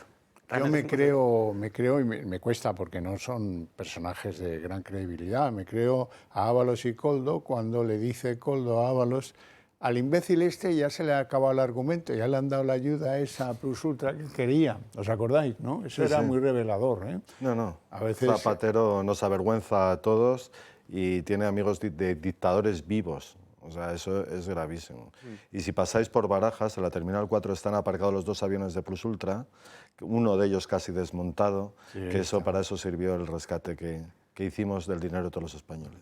En Venezuela son los que llevaban el crudo directamente hacia Cuba, que ahora se les acaba un poco el chollo por eso, y dice que no tiene acceso a Cuba, pero tiene acceso a Cuba y muy buena relación con Díaz-Canel. Pablo Iglesias, por ejemplo, que fue vicepresidente de España, por mucho que ahora nos extrañe. Esas son las relaciones internacionales que tiene España, al poner la cara de Pedro Sánchez en un misil iraní que van a tirar sobre Israel, ¿no? Esas son las conexiones que tenemos. Esta madeja se empieza a desatar, porque resulta que hoy hemos conocido que Delcy negoció en Barajas con Ábalos la entrega de 6 millones de barriles de crudo estipulados en el famoso sobre del que habla Aldama y que ahora está en manos del juez de la Audiencia Nacional, ¿no?, con datos sobre cómo se había financiado irregularmente el PSOE. Parece que acordaron poner a disposición ese petróleo, 45 días después, ponerlo a disposición de PDVSA, y el documento, que tiene fecha 4 de febrero del 20, pues eso son 2 semanas apenas después del famoso viaje de la señora de las maletas y todo esto, ¿no? Una cosa bien llamativa, que al final vamos a tener suerte y vamos a saber de verdad para qué sirvió aquel viaje, qué quería la señora Delcy Rodríguez en España, más allá de poner en riesgo que fuera detenido. Cualquier gobierno europeo la tendría que haber detenido, este no lo hizo.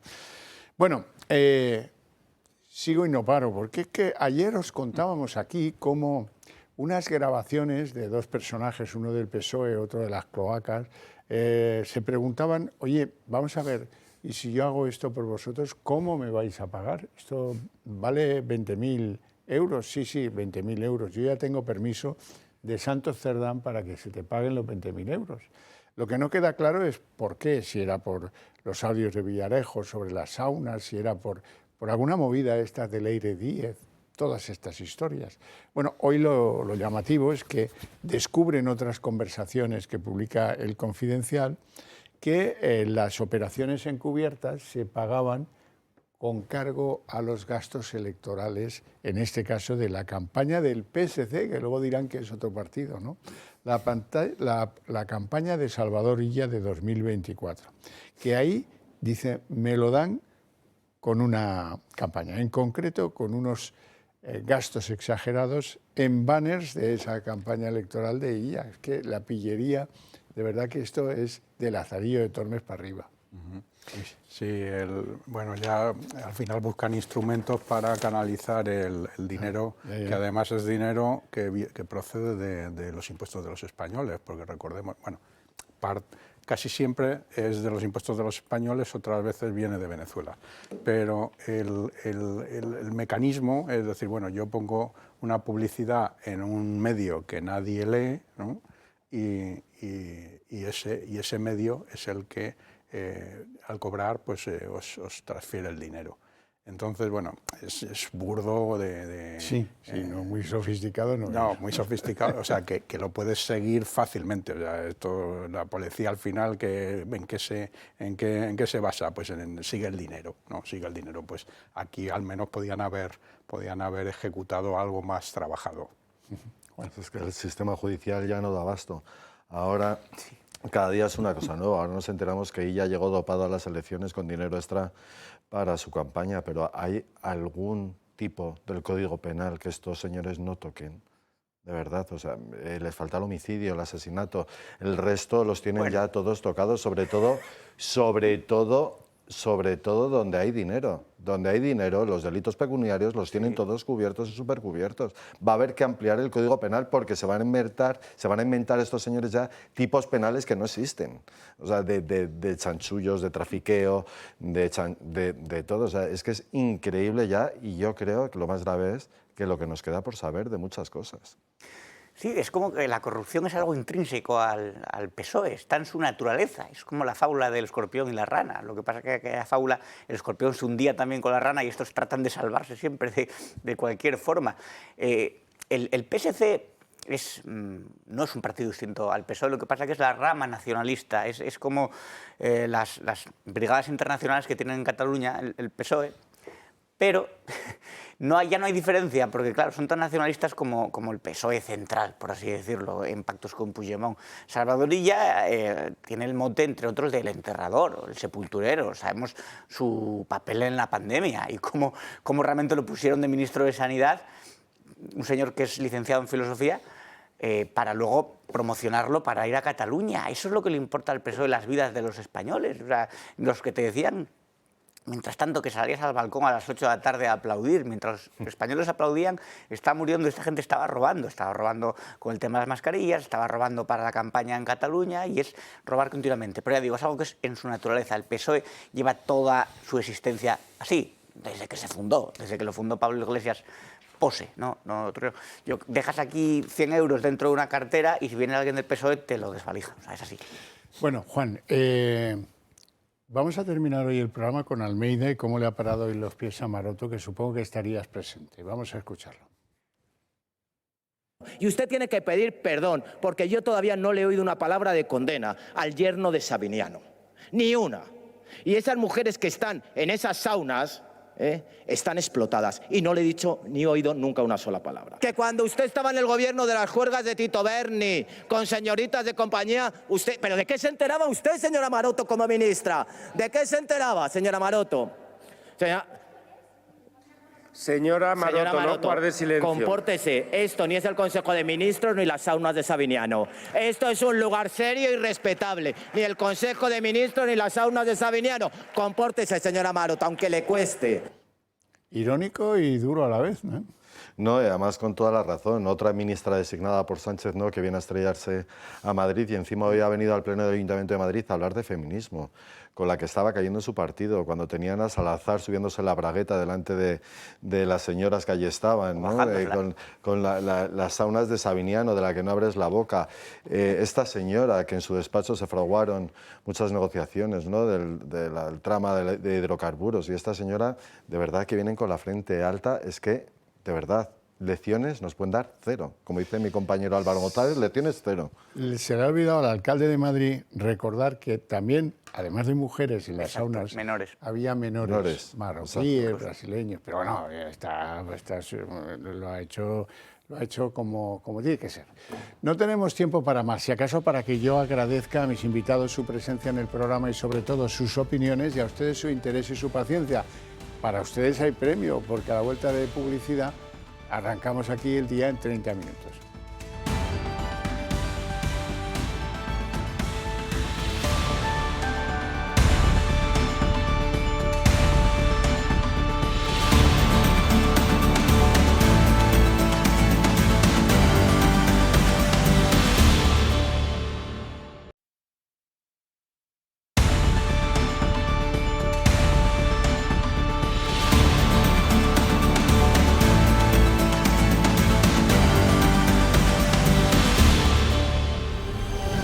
día en 30 minutos. El adelanto electoral en Andalucía ha sorprendido al gobierno, que se lo esperaba dentro de unas semanas con tranquilidad. Pensaba el gobierno que cuando saliera Montero del mismo, pues ya tendrían aprobados por lo menos el decreto de ayudas energéticas motivado por la guerra en Irán. María Jesús Montero se apresta a dejar a toda prisa al gobierno para ser candidata. Hoy se ha despedido de sus compañeros de ejecutivo y parece que el viernes podría ser el día en el que dejase de ser vicepresidenta y ministra de Hacienda. María Jesús Montero se va sin haber presentado ni tan solo unos presupuestos en esta última legislatura y con el cambio del sistema de financiación pendiente. Hoy en el Gobierno todo han sido buenas palabras hacia ella y hacia su gestión. Ella asegura que pese a los malos pronósticos de los sondeos, va a jugárselo todo en la campaña y augura un resultado tan bueno como el del Partido Socialista el pasado 23J. Que las encuestas siempre sorprenden, ¿no? Porque la realidad la supera para mejor para el Partido Socialista, y eso ha ocurrido en las encuestas últimas que hemos visto y los resultados electorales, y lo vimos sobre todo el 23J. Ese es mi gran objetivo, que las personas que acudieron a votar, pues sabiendo de la importancia de lo que nos jugábamos el pasado 23J y que han conseguido un gobierno progresista que ha hecho tanto bueno para la ciudadanía, esos votantes se tienen que activar en las próximas autonómicas. Montero se agarra a la campaña ante unas encuestas muy adversas que la sitúan incluso por debajo del resultado de Juan Espadas en 2022, el peor del partido en Andalucía. Este es uno de los sondeos más recientes que tenemos. El Ectopanel sitúa a Juanma Moreno al borde de la absoluta, con un Vox que mejora ligeramente el resultado de Macarena Olona en 2022. Montero perdería 2 escaños respecto al hoy alcalde de Sevilla.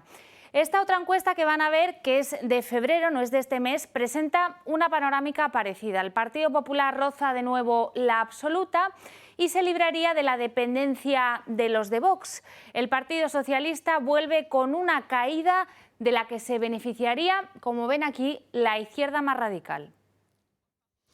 La portavoz de Vox en el Congreso de los Diputados, Pepa Millán, acusa a Génova, la central del Partido Popular, de estar poniendo la zancadilla para que no se alcancen acuerdos de gobierno en Extremadura, en Aragón y en Castilla y León, y defiende que su partido apuesta por sacar adelante acuerdos con el Partido Popular que permitan la estabilidad en esas 3 regiones.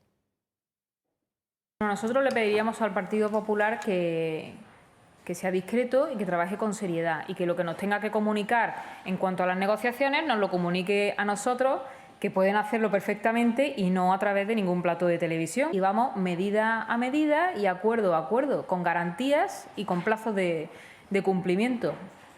¿Que influya o no? Pues ya dependerá del Partido Popular, que es el que está poniendo las zancadillas para que no alcancemos ningún acuerdo en esas regiones. Ese adelanto electoral en Andalucía ha pillado por sorpresa al Partido Socialista y al Gobierno, donde ahora tienen que ultimar antes de tiempo el relevo del hasta ahora número 2 de Pedro Sánchez. El anuncio, según dicen desde la Moncloa, será pronto y hay quinielas que apuntan a Carlos Cuerpo como ministro que estaría al frente tanto de Economía como de Hacienda, en algo así como un superministerio. Será próximamente cuando sabremos quién será el encargado de relevarla. María Jesús Montero, como decíamos al inicio de este informativo, se va sin cumplir su última promesa, la de presentar los presupuestos este mes de marzo. El adelanto electoral en Andalucía ha afectado de lleno al Gobierno.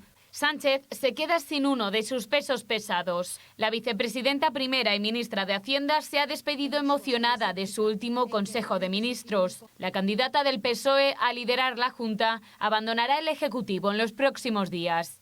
Algunas voces aseguran que su dimisión se producirá el próximo viernes. Ha sido una sorpresa para el Gobierno este adelanto electoral, ya que los comicios se esperaban para el mes de junio.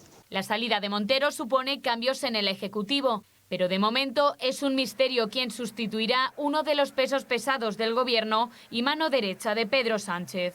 Tras conocer el adelanto, Montero ha llamado a la movilización para que la gente salga a votar el próximo 17 de mayo.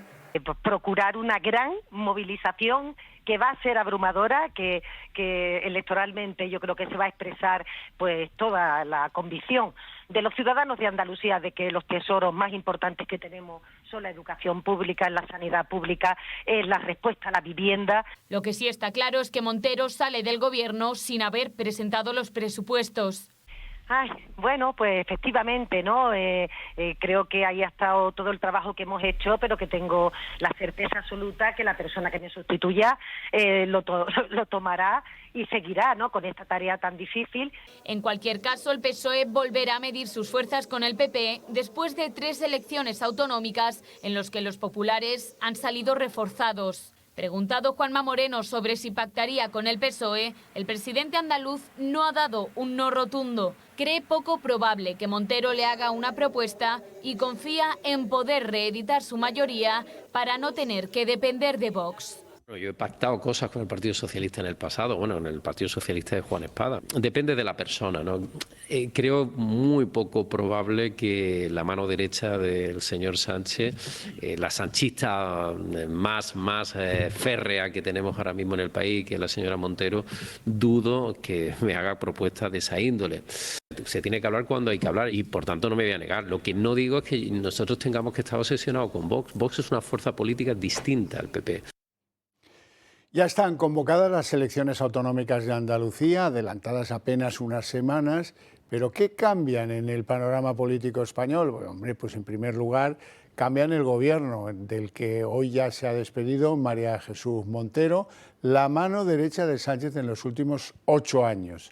Sánchez debe producir una pequeña crisis de gobierno para dar salida a la Montero, cosa que podría producirse este mismo viernes, después de que el jueves se vote en el Congreso el decreto ley de las medidas paliativas al aumento de la energía.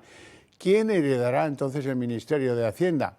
Por el momento parece que será Carlos Cuerpo, quien seguirá al frente de Economía y asumiría el Ministerio bicéfalo de Economía y de Hacienda, algo que no es nuevo, ya pasó en el pasado. Esa sería la crisis minimum minimorum para Sánchez y la que aconseja la teoría de que en tiempos de problemas pues hacer cambios los justos.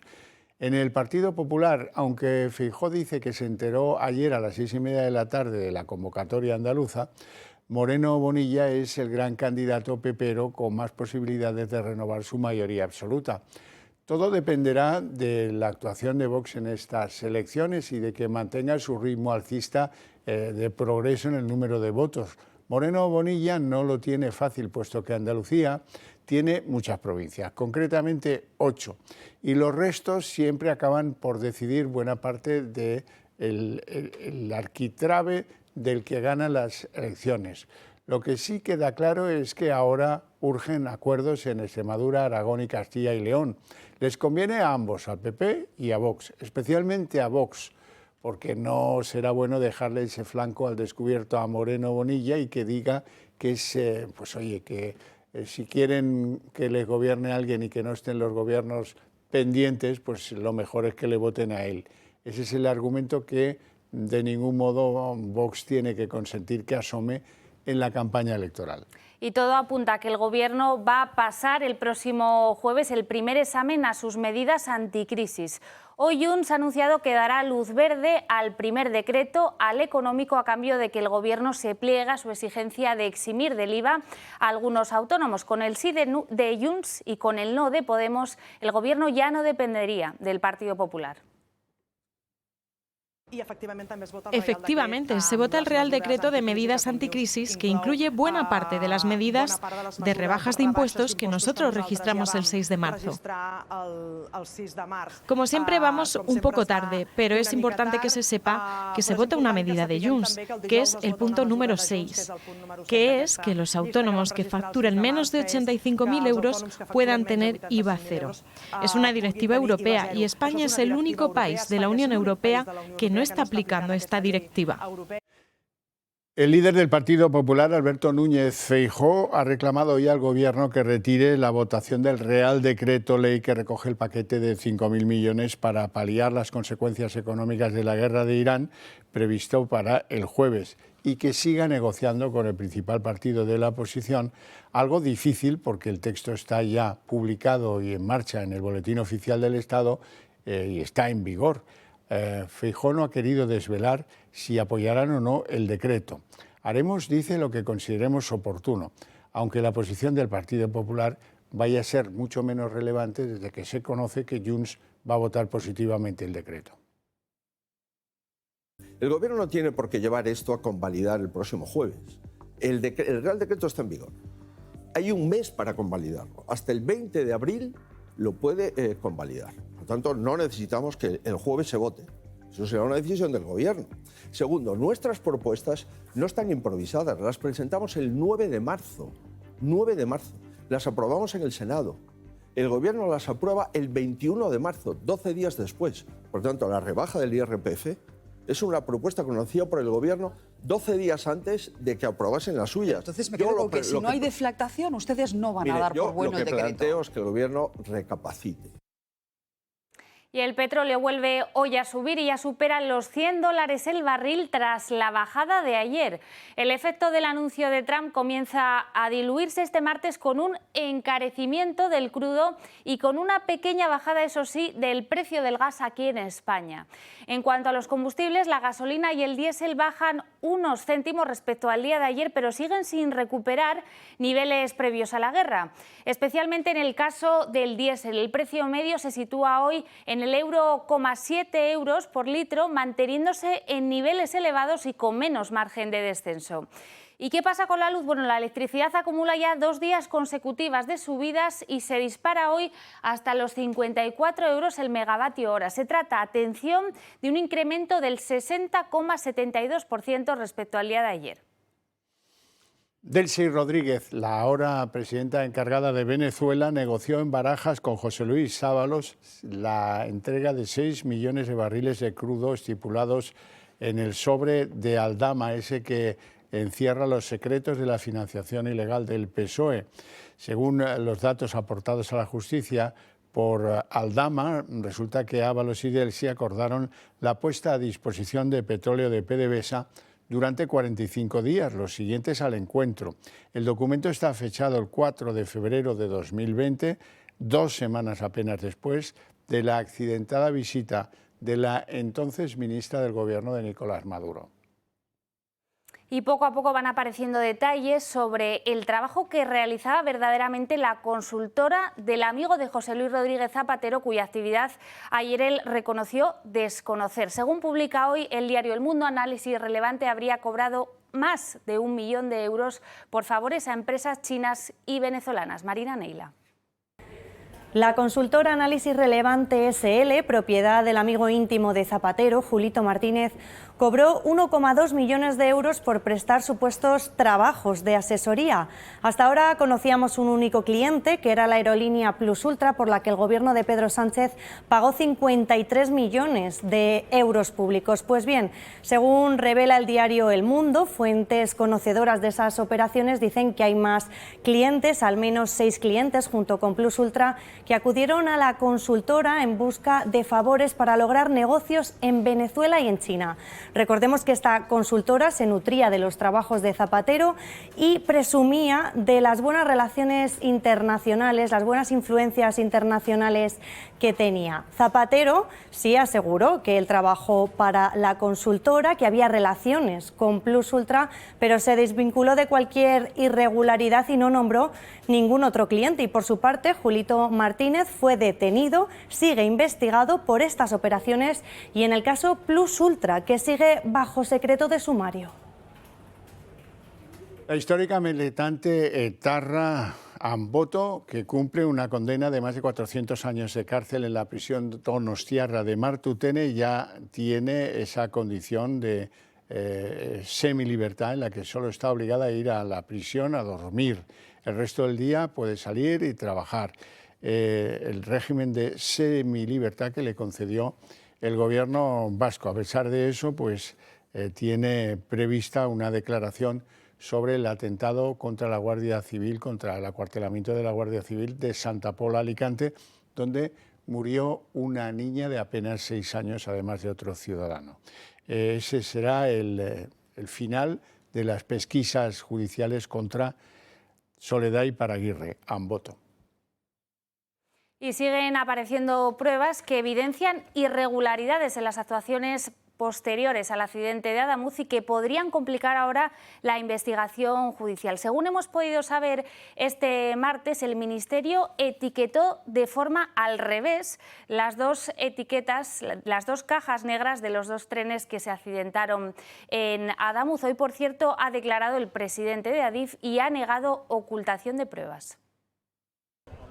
En plena investigación del accidente de Adamuz, siguen saliendo a la luz posibles irregularidades como esta. Los investigadores del trágico siniestro descubrieron que las cajas negras de los dos trenes se etiquetaron al revés. El número de registro del Albia era el de Lirio y viceversa. Este hecho podría ser clave en un posible proceso penal porque cualquier defensa podría cuestionar los datos extraídos como pruebas. Además, Adif ha localizado traviesas dañadas a 1 kilómetro del lugar del accidente.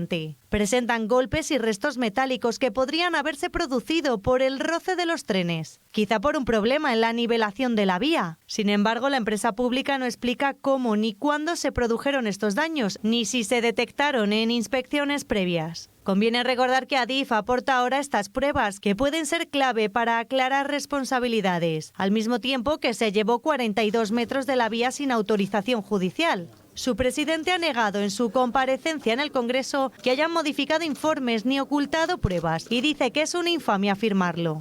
Todo el que diga partir esto que es una prueba y que Adif no solo ha recogido pruebas sino que las ha ocultado es una infamia. Ocultar pruebas es un delito, sí señor Palencia, es un delito. Y yo no he visto ningún papel que hayamos tenido ninguna instrucción de un delito. Fíjese, el único papel pone posible irregularidad. Mientras no se determinan las responsabilidades en Adamuz, el caos y las incidencias en la red ferroviaria continúan. El caos y las incidencias en la red ferroviaria española continúan. Adif ha detectado una fisura grave en la línea de Valencia, obligando a los trenes a circular a un máximo de 30 km por hora en el tramo afectado. Además, en la línea entre Córdoba y Sevilla, un AVE se ha quedado parado a la altura del Hora del Río, a oscuras, sin aire acondicionado y con las puertas cerradas debido a una avería eléctrica. Y en la página internacional, el presidente Trump está valorando muy seriamente, lo dan por hecho algunos medios norteamericanos, el envío de tropas de élite al Golfo Pérsico, al Golfo en cuestión, a las costas más cercanas a Irán. Se trata de un envío de 3.000 militares de élite de la Brigada Aerotransportada que irían a reforzar las posiciones estadounidenses en los países aliados del Golfo. Pero esto es un cambio gravital, puesto que ya van transcurriendo días de los 5 días de plazo que el mismo Trump dio a Irán para que fructificaran las negociaciones y no se produjera un ataque de dimensiones mucho mayores contra ellos. Y la UME se ha tenido que desplegar este martes en Gran Canaria después de que la isla elevase al nivel 2 la emergencia por la borrasca Terés. En los últimos días han caído más de 700 litros por metro cuadrado, obligando a movilizar un despliegue de medios sin precedentes para atender las decenas y decenas de incidencias.